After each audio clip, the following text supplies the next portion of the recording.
How do you do, ladies and gentlemen? You know who I am, E.T. Templar, Supreme Misfit, Professional Dipshit. And before we get into today's video, special thank you to viewers like you and the Fleet Captains, a small community that supports this channel with their time and money. So we have quite an exhibit of just madmen and crazy people for you today.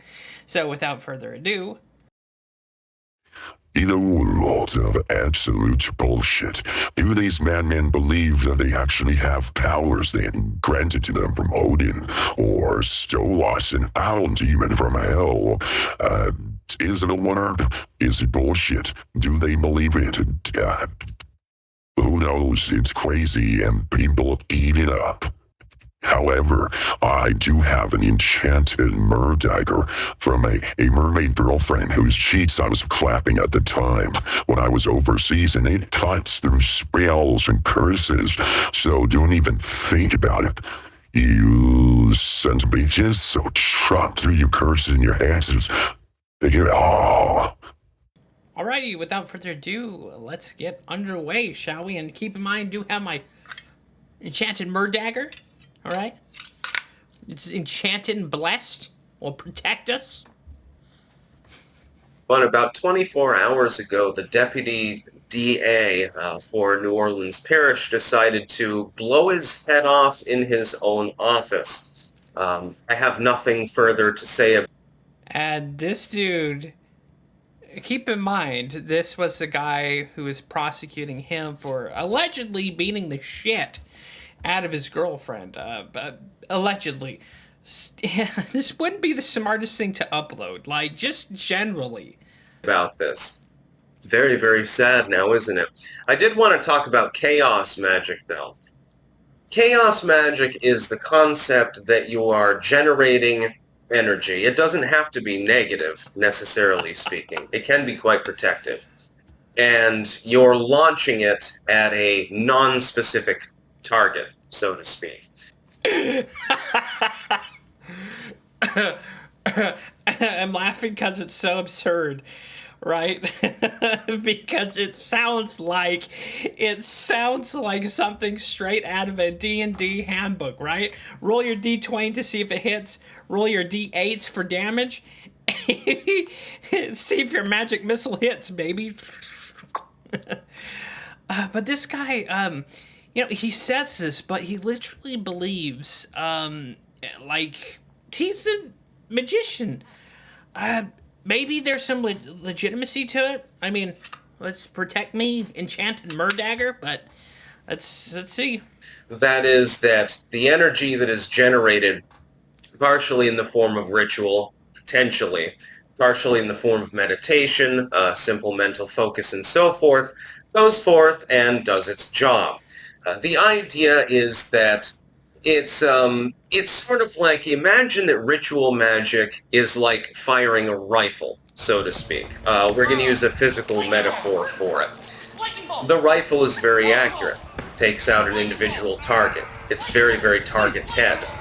Let's say that you utilize, though, a shotgun. Well, I mean, if you fire it at intermediate distance, you might hit anything. It's not exactly sure necessarily the accuracy is much lower. The power is still high, but the accuracy is lower. Chaos magic, in my personal black magic practicing experience, is exceptionally effective at eliminating persecutors and people that are corrupt and so forth. This guy is taking this one incident, like, who knows why the DA, like, took his own life. It could have been issues at home. It could have been, you know, mental illness affects everyone, especially a DA, especially with lawyers. A lot weighs on their conscience because they have to deal with seeing victims, victims' families, and this has to do as a result after the New Orleans terror attack. So he probably felt like he was guilty, that he didn't do enough. So it could have been literally anything, but this guy's gonna take this man's suicide and say that he was behind it through chaos magic, which is absurd. Man. It will not work against those that are actually being genuine. It will not work against those that are being good people. I mean, good in the general sense. So they're not trying to do harm or anything like that. It's ineffective against them.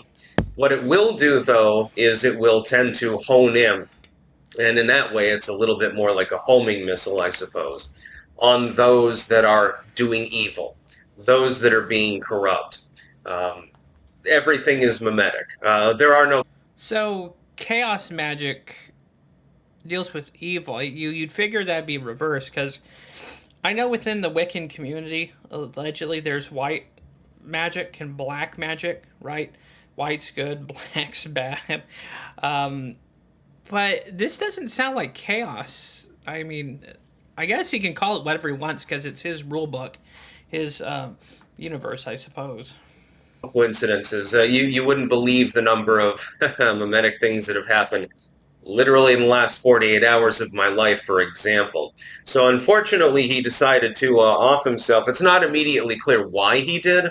It appears self-inflicted. This was the other day, just before I actually came here to New Orleans. It's not 100% clear what the reasoning was. I think that the thought is that it's combined with the New Orleans, like the Bourbon Street attack. So my question is, allegedly, if you had to get in a physical altercation with your girlfriend, why couldn't you use your magic to put a spell of enticement? Like, I'm new to this World of Warcraft spell world stuff, so, like, technically, couldn't you put, like, a potion they could drink? I know the voodoo people have some really weird things about putting certain fluids in pasta sauce, and if someone eats it, then it's like a love spell. So I know, like, esoterically that there's, like, love spells among, like, voodoo stuff. So why didn't he put a love spell on? Anyways, I'm trying to make sense of... maybe he got overloaded. He got too stressed because he's like, hey, shit, I've got 1,000 different reports that I have to deal with because a bunch of people died. Maybe there was a lawsuit impending or something like that. Maybe he was... Yeah, and it probably had nothing to do with your chaos magic, as is that guy probably has tons of shit on his plate. Especially the loss of 15 innocent lives during New Year's, like, celebration. The loss of one innocent life, in my case, would do me in. So, again, it's funny how he correlates the very real reason why the dude kills himself, but in his weird fucked up mind and belief system, he's going to acquaint it to his chaos magic. Alright, and for whatever reason, the download we got is Foobar. So... off himself. It's not immediately clear why he did. It appears self-inflicted. This was the other day, just before and so he just decided he's going to kill himself. So sorry to his family and stuff like that. Yeah, you had nothing to do with it, Chief. The fact that he killed himself has nothing to do with you being a wizard, asshole. It's just, is it immaculate timing? Sure. And there's people who are that fucking lucky that weird shit like that happens. But I have a hard time believing that, sorry. But, yeah. But of course, he's going to take this moment to take some shots and jabs at Christianity, like he always does. And the fact that there's Christian boomers and Christian, or conservatives that back this fucking wackadoo, is kind of amazing to me. The fact that people would back a person who's kind of delulu and believes he's a wizard. Chaos magic is real. And it's very, very funny because people will believe that up in the sky, somewhere out in space, I don't know, maybe on another planet where we can't see it, there are cherubim that are floating around, God's throne and stuff like that. Or maybe they believe in Allah or one of these other things. Maybe they believe in the Hindu pantheon. So you've got the breath of Brahma breathing in and out, creating and decreating everything over and over endlessly for eternity. They'll believe in that. And many people believe in things like angels. But you won't believe in chaos magic. Is that what you're going to say? But they don't believe in demons. They don't believe in spells. They don't believe in magic. Incantation? No. That doesn't exist. Prayer? Of course it exists. Of course it works. Who wouldn't think that? Spirituality? No, not really. Most religious people aren't spiritual at all. But your God absolutely exists. I find this absolutely fascinating, the way in which people fathom the spiritual. Well, no one asked your opinion. You spell casting pagan wizard, whatever, the demon enchanted, whatever the hell, bro. And that's enough. That's why I can't watch this guy. I can't take him seriously. But yeah, it's coming from a dude who literally believes in Stolas, an owl god that commands legions in hell, demonic prince. Yak's character is Mr. Rudyard of Whatifalthist, who took and had a bad trip with ayahuasca and has been drinking kratom and others things that he probably shouldn't be drinking or consuming, has made a contract with Odin, yes, the Allfather of Norse mythology, and if anyone is critical or makes fun of him, you chose to the The weird thing is, I'm like really superstitious about this shit, so I probably shouldn't be cracking jokes at a literal owl demon worshiper and a guy who's allegedly has contacts with Odin. But I've seen this kind of craziness before within the eschatologist. If it's one thing that kind of connects this madness together, is that people, this mindset, this kind of cult master kind of character, is that they're all special, selectively chosen either by God, Odin, or Stolas or whatever. That they're the special. They're just the chosen one, right? And they're supposed to bring balance to the force or whatever. So that's the one thing. Well, even among Christianity, as you see it happen, where they take just scripture, stuff from Revelations, and they contort it into something that they alone have the forbidden knowledge that God selected one person out of billions. So it's a form of like narcissism, where these people, I can't honestly believe that they actually believe the stuff they're putting out there, but they twist and conform faith, and even among like the Odin stuff and Stolas, right, where they take this and they contort it into their own narcissistic version, where they can cast spells or have special contracts, and if you talk shit about them, you'll get cursed. But this one's a doozy.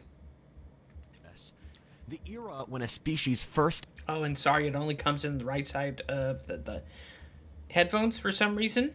So you didn't lose hearing in your left ear. Your left ear's not clogged up. So it's just unfortunate. I don't know if it's Rudyard's shitty mic or the person who's like captured this.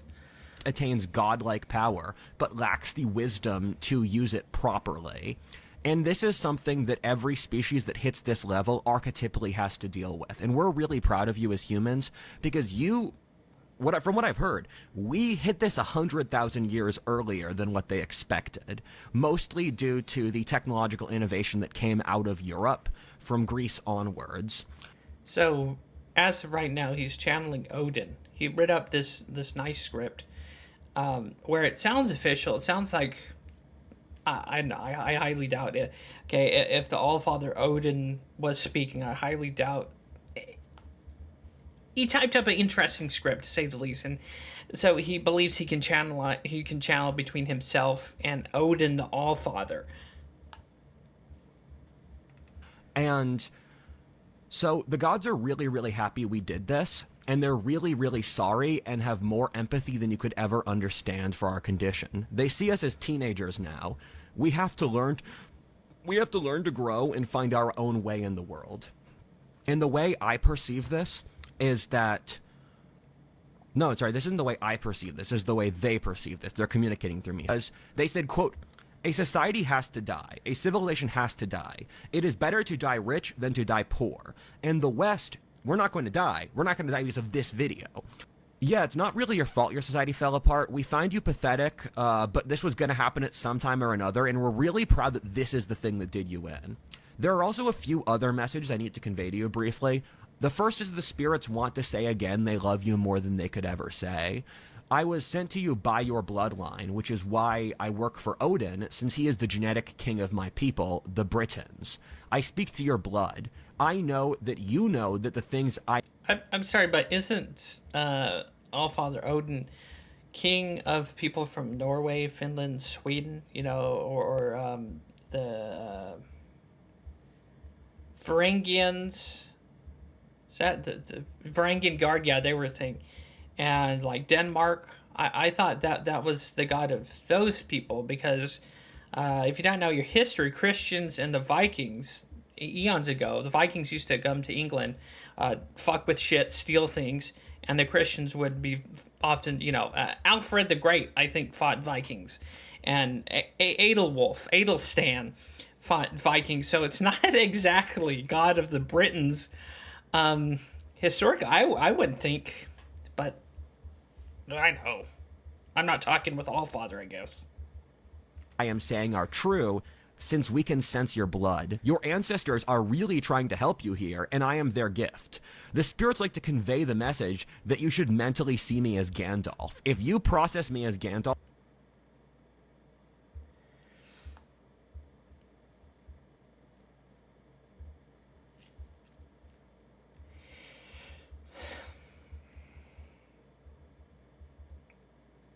Why would a god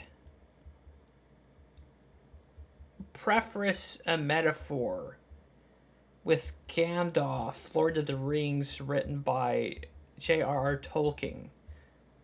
Does anyone not find that weird? He's the Allfather. He doesn't need fiction to do this. I mean, yeah, Jesus spoke in parables, right? But those were parables. Jesus didn't mention...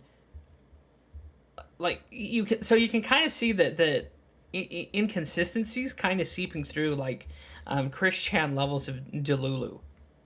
That's nearly a 100% accurate assessment of what my role is, what I am, etc. I am not a god, I am a wizard. My people have spent thousands of years breeding for bards, druids, warlords, and heroes, so I'm a mix of all four. Rudyard is clearly not...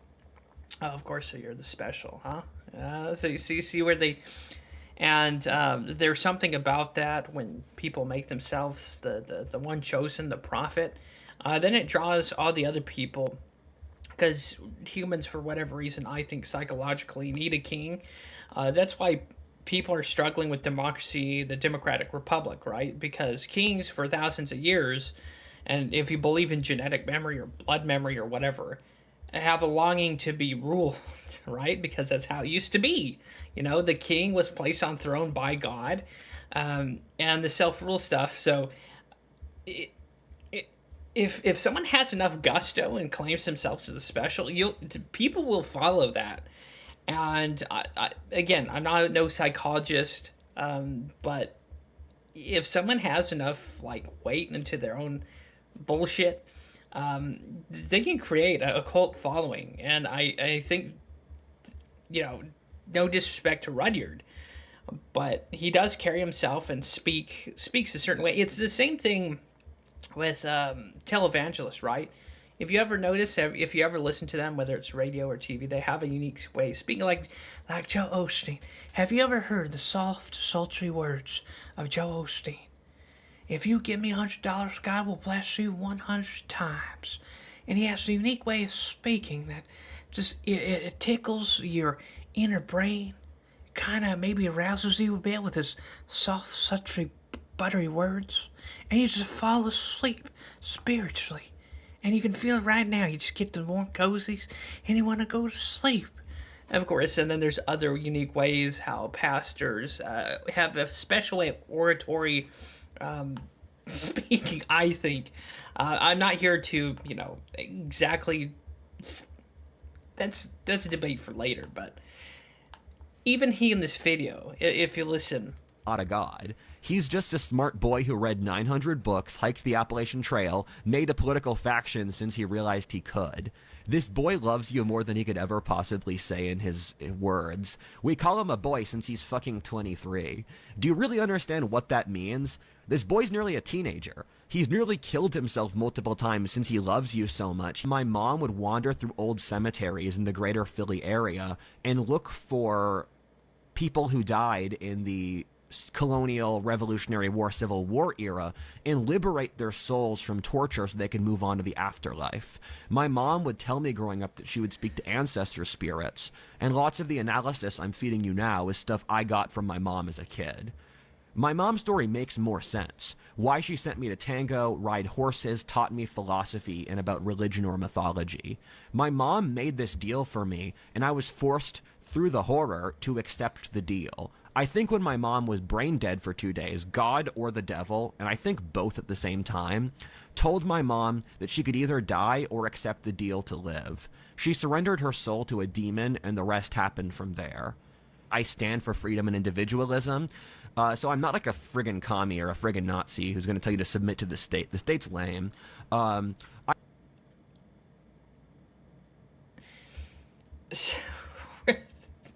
We're not going to watch this whole thing because I'm not going to entertain this madness. But if you want to watch this in its fullest, the link will be in the description down below. So what he just said there to me is pretty heretical from a Christian standpoint, because what he just said, or what he just stated rather, that God is equal to the devil. And that should send chills up your spine if you're a Christian, because God is greater than the devil. The devil may have similar abilities or tricks when he was an angel, right? Theologically speaking. But God and Christ aren't equal. And the fact that someone, according to his story, could be inhabited by both God and the devil, no. She probably, unfortunately, was schizophrenic and had other issues. And if you believe in demonic possession, I'm not here to poo-poo that. But that sounds like possession to me, because, especially in Rudyard's case, you notice how he said, we the Pantheon? And, of course, philosophically speaking, demons refer to themselves as they, them, or us, or we. So we can crack jokes at this, but from a Christian theological standpoint, this is terrifying. And same thing with Styxhexenhammer. As outlandish and as farcical as it may seem, this is pretty spooky stuff. And of course, you've seen Styx, every chance he gets, he mocks God and Christ and Christianity. And Rudyard 2 later in this video says some things that's very apostasy and heretical. And again, this is coming from a dirty, heretical Protestant. But yeah, there's just things that both these guys say and do that, the little question mark should show up. Now, I know he made jokes about some of the source material here, but there is something more to the planes of existence. Do I legitimately believe in magic, or do I believe that these two guys have special powers? I don't think so. I think in a very real sense that they're Delulu. One of them probably had a horrendous bad trip on ayahuasca, and the other one is just a heretical demon worshipping weirdo. And yeah, it's kind of spooky, but hopefully you found it interesting or had a laugh at these guys. But this is the kind of people like the Jim Jones. I almost said Jerry Jones, but that's the shitty owner of the Dallas Cowboys. But yeah, Jim Jones. It's that kind of way of thinking where they're the special, they're the important, and it's often comes with a touch of narcissism, and they infuse their narcissism. They take whatever religious, theological, and I'm pretty sure to most, if there are any real Norse pagan allfather worshippers, that they find this as offensive as some of the parts as me as a Christian watching this finds offensive. So yeah, whenever anyone comes out and starts saying they're God or the Christ is when you should really question that person spiritually and consult your Bible. But more times than not, that's a deceptive practice that is just 100% pure evil. Now, are these two guys generally pure evil and malevolent? I don't think so, but what I think they are doing is utilizing theological minutia or even like Stola stuff to give them credibility. And with that, it also, gives them, the credibility to, of course, like Rudyard says, Thor will curse you, and Styx says he'll use his chaos magic on your ass. So it's a way to also instill fear. And in closing, who rules through fear and domination? Evil, more times than not, and often demonic. I'm not specifically saying these guys are possessed or whatever, but it kind of lines up with that weird, fucked up belief system. But that's just my 2 cents. We can have jokes, but yeah, if there's people out there like this in your general group that are talking like this, it's best to give them a wide berth, because remember, even in the Bible it says, do not fear the man that shall kill, but fear the man that can kill your soul. And that's what we're dealing with here. Anyways, theological rant aside, my 2 cents on it, and maybe they're just doing it for the LARP and, to get people to talk about it. It could very well be. And of course, what are we doing? We're here talking about their weird, screwed up belief systems. But anyways, hopefully you found this interesting. See you next time. Have a good one. Stay happy, stay healthy. And of course, a special thank you to the fleet captains and special thank you to viewers like you. See you next time. God bless.